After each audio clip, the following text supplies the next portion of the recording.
O nosso assunto hoje interessa a todos os trabalhadores de carteira assinada e também aos autônomos, que é o tal, gente, do recolhimento do INSS, aquela contribuição mensal que vai garantir a aposentadoria lá na frente.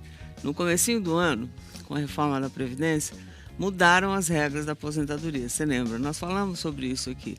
Naquele dia, surgiram aqui histórias de pessoas que trabalharam de carteira assinada e depois de um tempo descobriram que os patrões não fizeram o recolhimento. Aí nós fomos atrás dessas histórias. E infelizmente isso é mais comum do que a gente imagina. É um caso ou outro, mas não é. Então, assim, o trabalhador que acha que o benefício está sendo recolhido e na hora de se aposentar fica o quê? Lascado. Porque você tem seus direitos que você acha que estão lá sendo guardados, tudo bonitinho, Claro. e não está. Então, o patrão, ele diz que depositou o INSS, que é obrigatório por lei, E desconta do salário dele. E desconta. Não é? Quer dizer, tá lá no desconto do salário, tá lá, né? E é importante falando que é crime fazer isso, porque é um direito do trabalhador adquirido. Então, além de descontar dele, o empregador ele não deposita. Então, assim, é importante ficar atento, pedir sempre os extratos, os depósitos, tudo certinho, para você garantir que o seu dinheirinho está sendo depositado, né? O recolhimento está sendo feito e está indo para onde deve, né? Não pro Mas eu bolso. acho que esse assunto que você trouxe aqui hoje é um alerta, né? Levanta, né, pelo menos uma dúvida na cabecinha de todo mundo para saber. Porque tem muita gente que não... E a gente vai explicar aqui hoje, né? Como é que faz para saber se o seu INSS está sendo recolhido, né? Então, tem jeito, né? E você deve fazer isso. Isso aconteceu, por exemplo, com a Vilma de Oliveira, que é de Cotia, da Grande São Paulo. Ela trabalhou como empregada doméstica numa mesma casa durante 12 anos. Ela estava ali tranquila, né? Achando que os patrões estavam recolhendo, né, o INSS. Aí a decepção veio na hora que ela achou que ia se aposentar. Quem conversou com ela foi a Vilma. Com a Vilma, ou melhor, foi o repórter Ricardo Fella. Vai lá, rodou.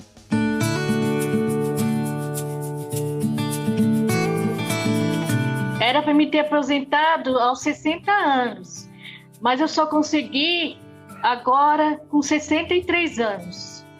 O atraso na aposentadoria da Vilma aconteceu porque os antigos patrões não recolheram o INSS durante 10 dos 12 anos em que ela trabalhou como empregada doméstica.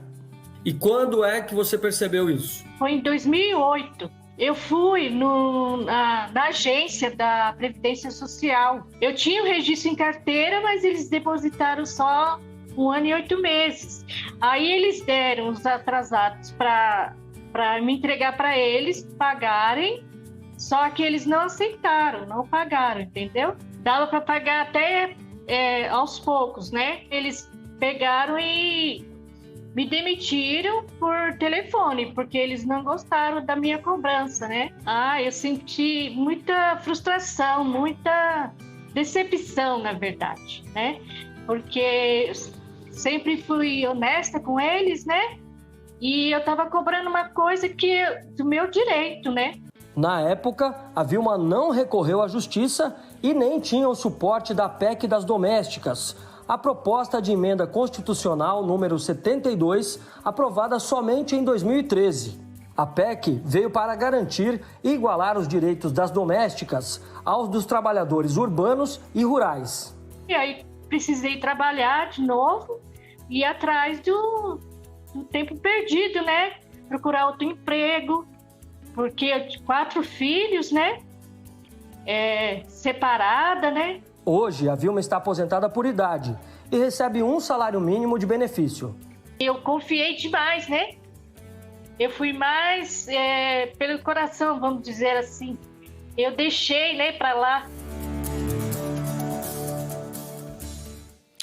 Gente, uma coisa é uma coisa, outra coisa é outra. Coitada da dona Vilma aí, né?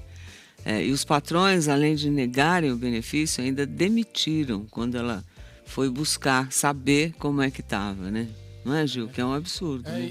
E assim, foi de fato uma furada de olho, né? Uma traição. 10 anos sonegados e ela precisou continuar trabalhando para completar o tempo. E para o pessoal de casa quer saber, o tempo mínimo de contribuição, que é de 15 anos. E faz o quê, mesmo nessa hora? Por isso é que é preciso ficar atento, tem que cobrar os recibos de recolhimento. Não basta só assim acreditar, confiar que está tudo bem, porque pelo menos nesse caso não teria passado tanto tempo para ela realmente descobrir, né? E claro que isso é crime, mas se o patrão não recolheu em 10 anos, não é agora que ele vai regularizar. Então tem que mover uma ação e isso vai demorar, porque toma tempo, né? Tem que tomar coragem. A gente coragem. acha às vezes, né? Falar, vou entrar na justiça, precisa de advogado. Mas tem advogados, né, da promotoria que ajudam, né? Defensoria, né? E é importante falar rapidinho, Ana, que assim, tem muitas pessoas que trabalham, por exemplo, empregadas domésticas e outros empregos que têm medo, como ela falou, de cobrar. E a empresa fala assim, tá cobrando por quê? Vou lhe demitir, porque vive com aquele salário, então tem medo de perder o emprego.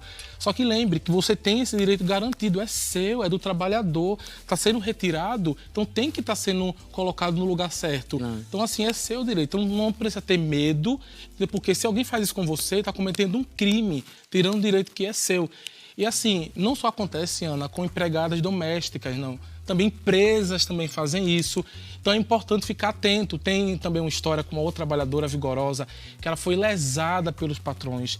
Uma professora de educação infantil chamada Thalita Santana, eu boto ela do Vigor. Então ela é lá do Rio de Janeiro, uma regozijada. E foi enganada, é isso? Foi enganada. Porque foi em 2019, a Thalita foi contratada por uma escola particular, mas não sabia que o INSS não estava sendo recolhido devidamente. Aí o Ricardo Fella conversou com ela quando a gente soube disso. Vai lá, Rodô. Desde quando eu entrei, eu já percebi que tinha algumas coisas erradas, porque eu já trabalhei em outras empresas de carteira assinada e logo que eu fechava o contrato, eu já recebia minha carteira de trabalho de volta, né? Assim, o mesmo dia ou um dia após. Nunca mais do que isso. E eu fui recebê-la só depois de 2 meses ou 3 meses já trabalhando lá. Ela foi assinada no momento em que eu solicitei ela de volta, ou seja, em junho. Você foi atrás de ver se eles já estavam recolhendo o seu INSS? Eu ficava acompanhando num período, assim que eu entrava para ver se estava tendo a contribuição e não estava tendo. Continuei o ano letivo de 2020, iniciei em janeiro, fevereiro normal. Março começou a pandemia, então nós começamos a dar as aulas online. Em maio de 2020, a Thalita descobriu que estava grávida. Aí a diretora disse para mim que eu não precisava mais enviar as aulas, que estavam colocando uma outra professora no meu lugar. Mas eu fui consultar a minha carteira de trabalho virtual. E aí que eu tive a surpresa de que eu tinha sido demitida no ano anterior, em dezembro. Mas eles continuavam te pagando salário no ano de 2020? Não, eu recebi o salário só de janeiro até março. Maio e junho eu não recebi. Esse INSS dos primeiros meses não tinha sido recolhido, é isso? Não. Eles só depositaram depois que eles deram a baixa na minha carteira. Quando eles me demitiram de fato, que eles depositaram tudo de uma vez. Quando a Thalita diz tudo, ela se refere apenas ao período em que esteve registrada na escola, de junho a dezembro de 2019. Resumindo, ela trabalhou 15 meses, mas os patrões só recolheram 6 meses do benefício. Com a ajuda de um advogado, a professora foi buscar seus direitos. E a única saída seria penhorar os bens da dona da escola. Ela começou a falar que se eu quisesse processar, eu poderia, que eles não tinham nenhum bem no nome deles, que a escola em si era no nome de terceiros, poderia até ganhar a causa, mas eu não ia receber nada. Eu desempregada, e eles dizendo que mesmo que se ganhasse não ia dar em nada, eu resolvi não me arriscar, porque também não ia ter nem como pagar os advogados. E a rescisão com seus direitos você não recebeu ainda? Nada disso, rescisão, nada. Nada. E temos aí outra história de má-fé dos empregadores que quer tirar da pessoa, a pessoa já não tem, que já é um trabalhador, aí quer tirar o que a pessoa não tem, chega a dar raiva, né? A pobre nem a rescisão ela recebeu. E os patrões da Thalita só recolheram 6 meses de INSS, apesar dela ter trabalhado, Ana, 15 meses. Por isso que é importante, né? A sorte dela, inclusive, foi conseguir receber o salário maternidade.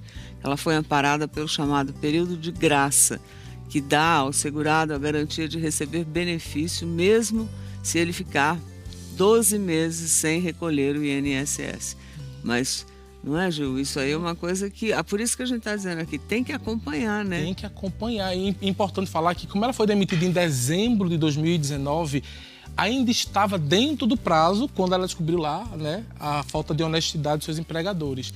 E quando ela engravidou foi em maio de 2020. Então, como tem essa janela de 12 meses, mesmo com a desonestidade dos patrões, ela ainda conseguiu ter acesso ao benefício. Por isso que é importante contribuir, porque o INSS ele dá seguridade para as pessoas, auxílio maternidade, entre outros benefícios. Então, é importante ficar atento, inclusive para um momento de emergência que for preciso. Sem dúvida nenhuma, né? Mas o que é triste, na verdade, é que a Thalita continua desempregada. A escola continua funcionando normalmente, mas os patrões disseram alguma coisa. Eles falaram que eles não têm bens para honrar com a dívida com ela e certamente, se não podem honrar as dívidas com ela, não vão poder com outros funcionários da escola que devem estar passando pela mesma coisa que a Thalita. Mas aí, como o trabalhador que tomou essa rasteira, né, se você fica se perguntando aí, deve fazer. Aí nós vamos conversar com a Adriane Bramante, que é presidente do Instituto Brasileiro de Direito Previdenciário aqui de São Paulo. E ela deu dicas de como o trabalhador deve proceder caso o empregador deixe de recolher esse importante benefício. Quer ver, Rodolfo? Como exigir o recolhimento do INSS negado pelo patrão? O que cabe aí é uma ação, na verdade, trabalhista. Cabe também uma denúncia no caso de não ter sido feita essa contribuição, porque, na verdade, é um crime previdenciário, mas o caminho mais adequado seria uma reclamação trabalhista e a pessoa pode procurar a Defensoria Pública da sua região, lembrando que para a Justiça do Trabalho não é obrigatória a presença do advogado, mas é importante que ele esteja com o advogado, porque é uma questão extremamente complexa, que essa questão previdenciária trabalhista, e é importante que ele tenha essa assessoria jurídica nesse caso de entrar com uma ação trabalhista contra o empregador. Então ele pode ser punido, pode ser preso, existem hoje inúmeros processos na justiça, justamente em razão dessa não contribuição previdenciária. A gente chama disso de apropriação indébita, quando ele não recolhe, ele desconta do empregado e não faz o recolhimento previdenciário. Como acompanhar o recolhimento do INSS? O INSS hoje tem uma plataforma digital que é o Meu INSS. Então ele pode baixar isso no seu celular ou acessar através de qualquer computador. Ele acessa o meu.inss.gov.br, que é a mesma senha do gov.br que ele acessa o Conect SUS e outras plataformas do gov.br. E ali ele tem o extrato previdenciário que nós chamamos de CNIS, Cadastro Nacional de Informações Sociais. E esse CNIS está disponível para ele nesse canal e ele pode ali acompanhar se a contribuição está sendo feita.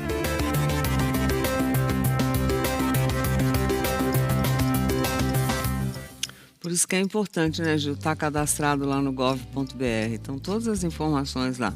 E vamos repetir, Gil, como é que a pessoa pode saber se está tudo regular lá no INSS? Então, vamos lá. Gente, é fácil, é só acessar o meu.inss.gov.br, mesmo endereço do Conect SUS, e lá ele procura o quê? O extrato previdenciário, o CNIS, que é o Cadastro Nacional de Informações Sociais, ou no aplicativo Meu INSS, que você baixa pelo celular. Lá tem todas as informações, inclusive eu trabalhei muito tempo e quando eu estava prestes a entrar no mestrado, que eu sabia que eu ia sair, eu sempre acompanhava, não por desconfiança, mas eu acompanhava inclusive para eu saber quanto é que eu tinha, para eu ter uma noção do meu dinheiro ali, para quando eu fosse entrar no mestrado, como é que eu poderia remanejar aquele dinheiro para as minhas contas, porque agora eu sairia de um trabalho que eu tenho uma carteira assinada e agora eu viveria com uma bolsa de mestrado. Então é importante até para isso estar acompanhando. Pois é, mas tem uma coisa, uma dúvida aqui, né? Independente de ser registrado em carteira, qualquer pessoa pode receber benefícios da Previdência? Tem muita gente que não sabia disso. Inclusive, quando eu comecei a estudar, eu entendi um pouquinho, né? Porque basta contribuir. Então, a própria pessoa que for autônoma, ela separa ali um dinheirinho todo mês e ela pode fazer a sua própria contribuição de acordo com o que ela planeja para si mesma. Então, Gil, e o valor? É só chegar lá e dar qualquer dinheiro, contribuir? Não é meio assim, né? O valor mínimo que você pode contribuir equivale a 20% do salário mínimo. Como o salário está R$ 1.200 hoje, então daria uma contribuição de R$ 240 por mês. E o máximo é 20% do teto da Previdência, Ana, que é R$ 7.087. Então dá em torno de R$ 1.417, o valor máximo que você já pode é alto, contribuir. Né? Mas se a pessoa tem grana e quer garantir a aposentadoria, ela pode todo mês ir lá. E tem uma carteirinha, eu fiz isso durante muito tempo. E tem uma carteirinha que você recebe como você pagando a Previdência você mesmo, né? Funciona como um carnê mensal, que você pode ser pago em qualquer banco, qualquer casa lotérica, pode ser pago pela internet. E é legal, porque você pode não ter carteira assinada, mas contribuir para garantir os seus direitos. Porque em algum momento, por exemplo, estou grávida, auxílio maternidade, qualquer tipo de benefício que você tem da Seguridade vai estar garantida. E também lembrar que a contribuição é uma forma de redistribuir renda para um grupo, né, que é o grupo mais idoso. Então é extremamente importante você pensar em você no futuro, mas também pensar que essa redistribuição precisa acontecer. Então é importante pensar nisso e todo mundo continuar aí contribuindo, porque é legal, é importante. E quem tiver condição, inclusive, de repente você saiu do emprego por alguma razão, né? Então você não está mais registrado lá, então você não tem mais patrão que vai pagar o seu INSS. Você de repente pretende fazer, sei lá, ou porque não achou emprego, ou porque você pretende parar para descansar por 6 meses e tal. Você tem que lembrar que conforme o tempo que você deixa de pagar a Previdência, quando for lá na frente, quando for a época da sua aposentadoria, né, você vai ter aqueles 6 meses abatidos. Isso. Então você vai ter que trabalhar mais 6 meses se você não pagar individualmente ali, né? E quando se fala em Previdência, muita gente pensa só em aposentadoria, né? Mas os benefícios da Previdência Social vão muito além disso, né? Que eu sei. É importante falar isso, né? Porque, por exemplo, a gente falou agora, ela é um seguro. Então, além das aposentadorias, o segurado do INSS ele tem benefícios como salário família, salário maternidade, pensão por morte ou auxílio reclusão para os dependentes, auxílio por incapacidade temporária, auxílio acidente, auxílio doença. E, Ana, esses benefícios eles existem para garantir que o segurado possa continuar tendo uma renda quando estiver, de fato, impedido de trabalhar. Pois é, para essa hora aí. Bom, antes de desistir de lutar pelos seus direitos, caso o empregador não faça o recolhimento obrigatório, se descobrir isso, depois desse alerta do Gil aqui no seu INSS, saiba que a Defensoria Pública da União presta assistência jurídica previdenciária para pessoas que possuem renda familiar de até 2 salários mínimos. Então, não dá para ficar sem defesa. Se é o seu caso, procure a unidade de Defensoria Pública da União mais próxima do seu domicílio no site. Olha, a gente vai colocar o site aqui para você. Defensoria,